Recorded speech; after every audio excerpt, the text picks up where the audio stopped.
Brad Bannon. Mondays on Deadline DC, I talk to the people and players behind the politics and policies that drive our great nation forward, or at least keep it from going backwards during Trump 2.0. This week on Deadline DC, we have two great guests.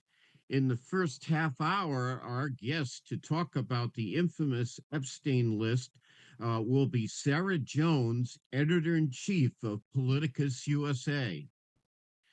Then in the second half hour, economist Rob Shapiro, chairman of Sonicon Corporation, joins us to discuss the sad state of the economy under Donald Trump.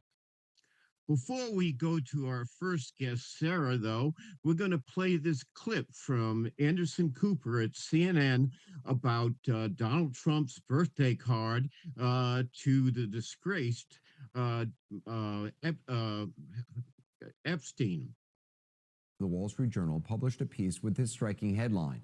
Jeffrey Epstein's friends sent him bawdy letters for a 50th birthday album. One was from Donald Trump. Now, their friendship, you'll recall, went back decades. The article details a moment from 2003 and some of the letters that Epstein's one-time girlfriend and accomplice, Ghislaine Maxwell, gathered for a birthday tribute album.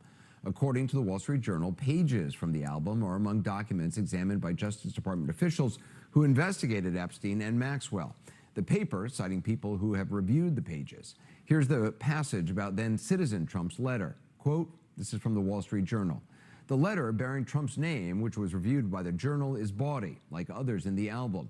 It contains several lines of typewritten text framed by the outline of a naked woman, which appears to be hand-drawn with a heavy marker. A pair of small arcs denotes the woman's breasts, and the future president's signature is a squiggly Donald below her waist, mimicking pubic hair. The letter concludes, happy birthday, and may every day be another wonderful secret. Now, the president's denial. Quoting again from the Wall Street Journal, in an interview with the Journal on Tuesday evening, Trump denied writing the letter or drawing the picture. This is not me. This is a fake thing. It's a fake Wall Street Journal story, he said. I never wrote a picture in my life. I don't draw pictures of women, he said. It's not my language. It's not my words. The president also threatened legal action, saying, quote, I'm going to sue the Wall Street Journal just like I sued everyone else.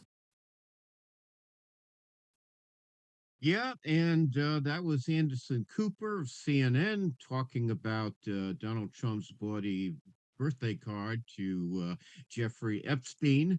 Donald Trump has done more to drag American politics and the White House into the mud than any other president. I used to have this theory that Richard Nixon was the worst president, but that train has left the station, and Donald Trump is now number one with a arrow on my worst president list for whoever cares about my assessment. By the way, if you want to read my assessment of the Jeffrey Epstein sex scandal with Trump, tomorrow you can go online and read my column on the Epstein affair in The Hill at muckrack.com/Brad Bannon. But I didn't come here to talk. We have a great guest to supplement my random thoughts. Our guest in this half hour, back with us again, is Sarah Jones, who is the editor-in-chief of Politicus USA. Welcome back to Deadline DC, Sarah. It's great to have you back.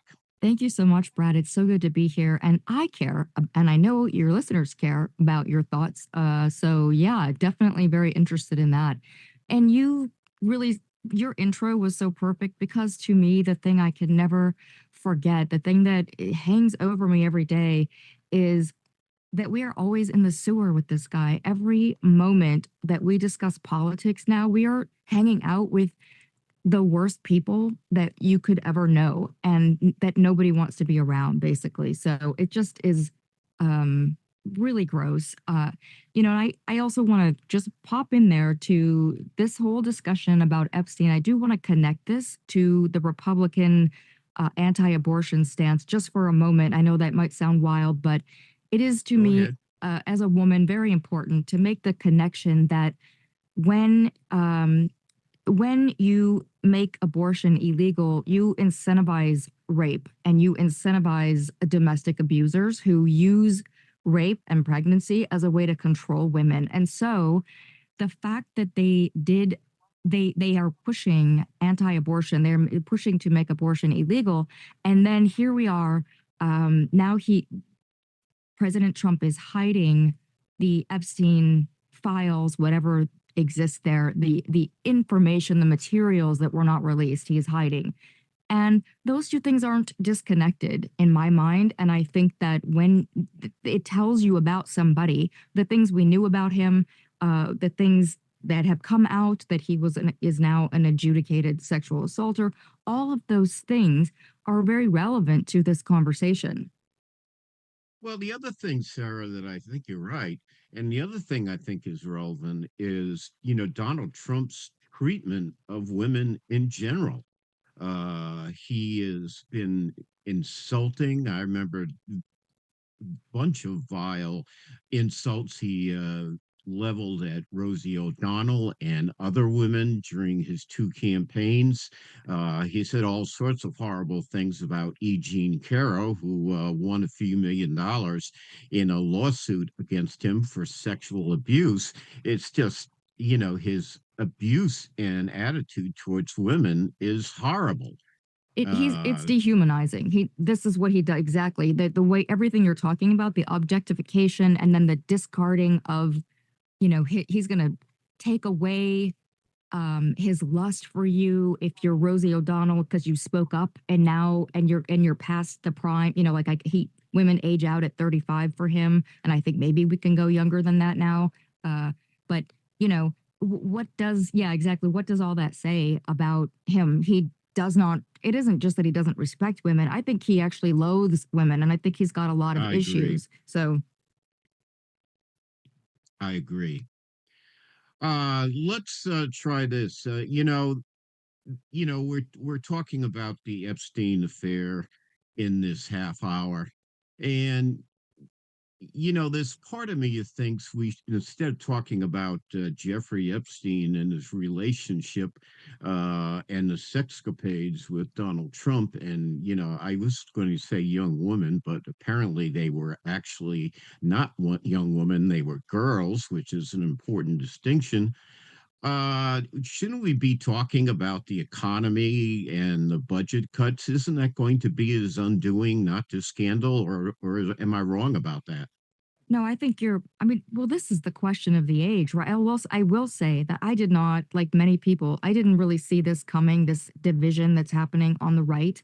So I'm surprised by that. But only 36% of Americans say that Epstein matters a lot in their evaluation of his presidency. So I'm not sure how that translates to the midterms, whereas immigration is 61%, inflation is 56%, and his horrible bill is 56%. So probably those issues will matter more. But then what about if they just don't turn out? Is it going to be a situation of a lack of morale or lack of support for him that does impact the midterms because of this? There's a lot of ways this could break against him Y- at this point. Yeah, it could. It seems to me, and I say this in my Hill piece that's coming out tomorrow, that this has uh, this is amplified splits that are occurring within Trump's coalition, which has always been with him, hell or high water. And this could dampen MAGA morale in going into the midterms. You've got him arguing with Rupert Murdoch, of all people. Uh, Elon Musk has joined the chorus against Epstein.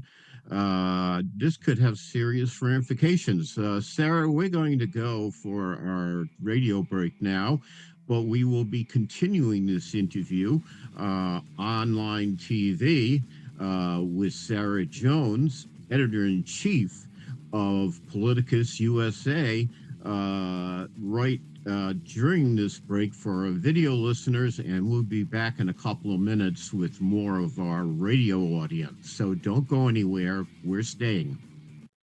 If you came across someone struggling with hunger, How would you recognize them? Welcome back to Deadline DC with Brad Bannon. I'm Brad Bannon, and my guest in this half hour is Sarah Jones, editor in chief of Politicus USA. Sarah, one of the points I make in my Hill article is Donald Trump during the campaign last year made all sorts of promises. He promised to end the war uh, between Ukraine and Russia in one day. He promised to bring uh, consumer costs down on the first day of his second term. And of course, he promised to release the Epstein files. The Epstein files may not be enough by itself to break Trump's back. But in combination with his other failed promises, it could have a significant impact on the rest of his presidency and the midterm elections. What do you think? Well, I'm looking at these numbers. It says 50% of Republicans are satisfied with the way Trump is handling the Epstein case, but 49% aren't. 60% of MAGA say they're satisfied, but 59% of non-MAGA Republicans say they aren't. Um, these numbers, to me, they show cracks in his base. So how is that going to manifest during the midterms? I think that's the question. But we have not seen this before, and I think that is important. And the broken promises that you mentioned, these things, this sort of taco doctrine of fail that he has really put on display for this second term, pretty nonstop, has got even his own base saying you're deporting the wrong people. Oh, we don't think you should be deporting people who are here and pay taxes. So a lot of the things that he used to get this support, that support from those people is sort of falling away in a very strange way. I really wouldn't have anticipated this. And it's kind of surprising. I think I've said in my mind, like, these people are never going to abandon him.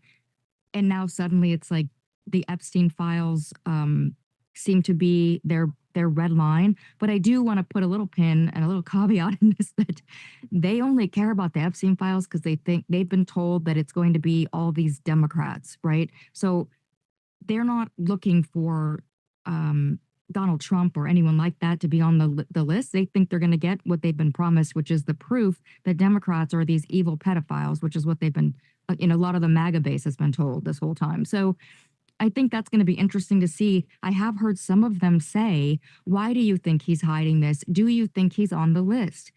Some of these, kind of influencers are talking about that. And I don't think that's good for him, because if they can put that together, I wonder when they're going to put together, if he lied to us about this, what else has he lied to us about? Right? And it turns out pretty much everything else. Exactly. As you listed these broken promises, the Ukraine war, Gaza, all of these things, drop the price of eggs on day one, all of these promises, they've all gone poof. He's done nothing, and wait till, of course, it's going to kick in. They've delayed the kick in of the higher prices from his bill. Sarah, I'm going to have to interrupt you now because we have to take a very short break to bring back our radio listeners. We'll be back with more of Deadline DC right after this very quick break.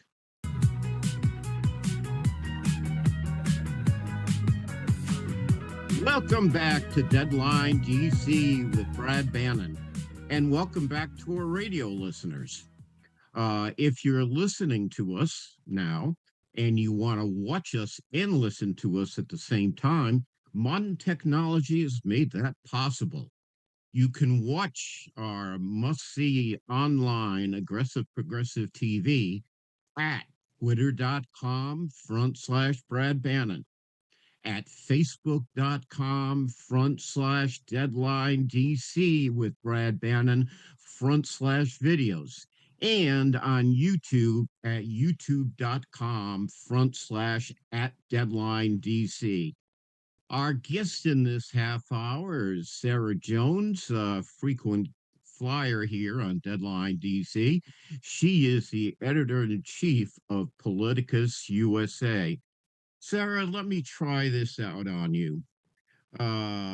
First of all, one thing you mentioned before we went to break was this could uh, seed some doubts within the hardcore far right Trump coalition. And I should note that polls show that Democrats, on the contrary, are very highly motivated even before this Epstein story broke.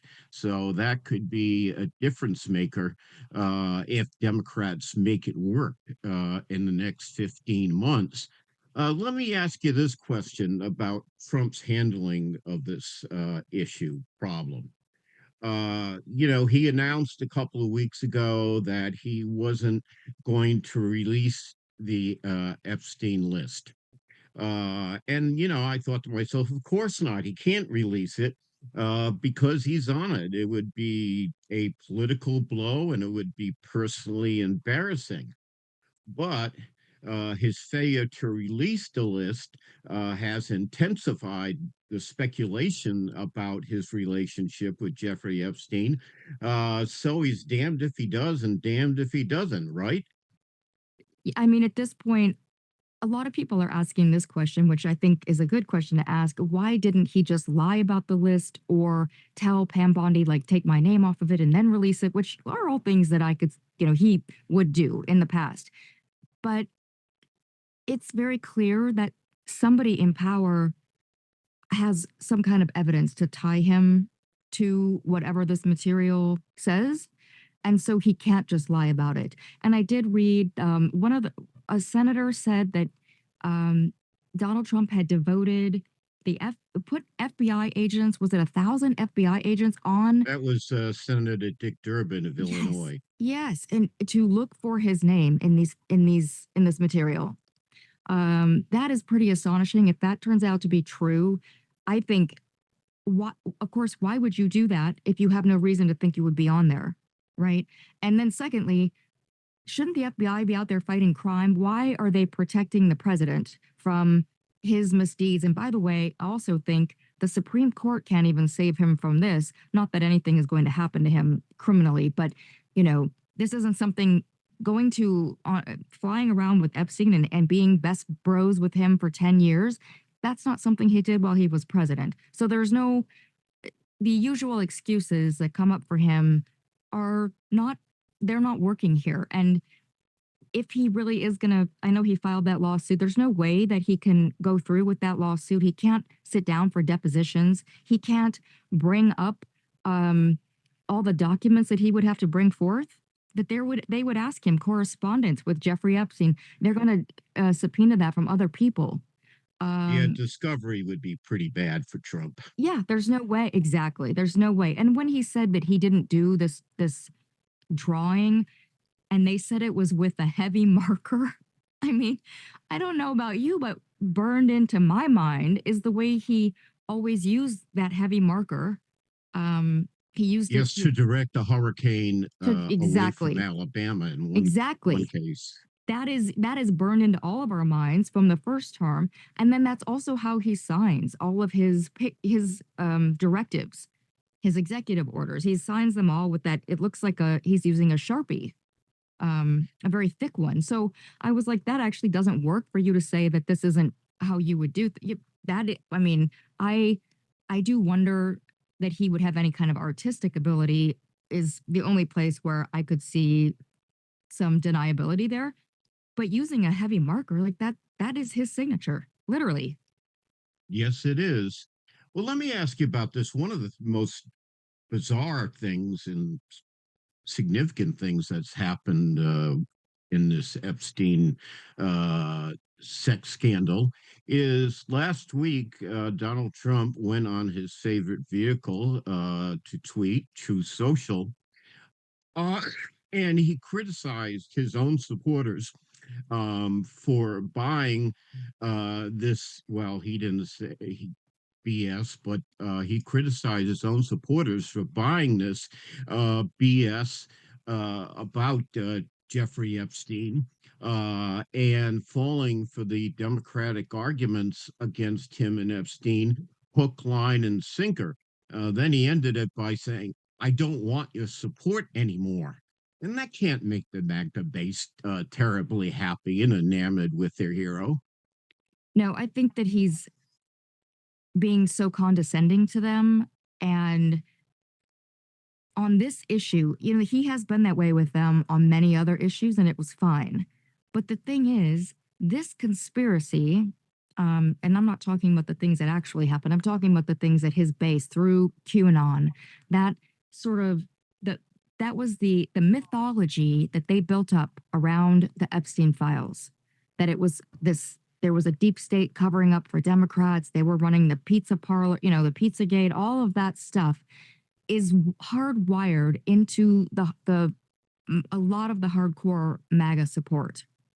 And so when he says that this thing that they have decided, they have abandoned their own families. They have given up a lot to in the service of that conspiracy because they think they're doing something. They think they're standing up for children.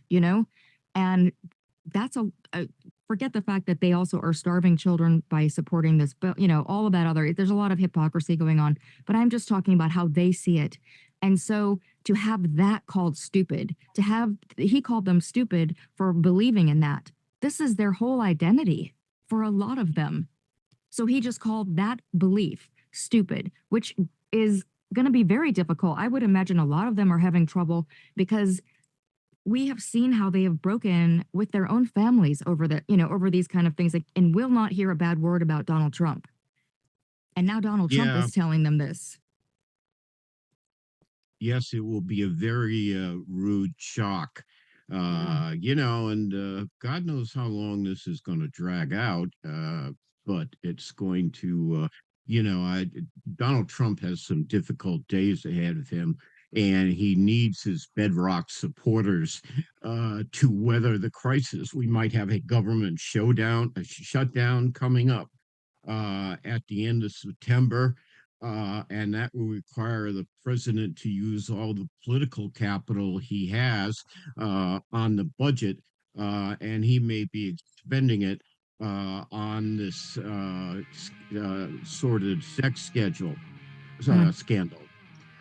Sarah, I want to thank you very much. Our guest in this half hour is Sarah Jones, who is editor in chief of Politicus USA and a frequent guest here on Deadline DC.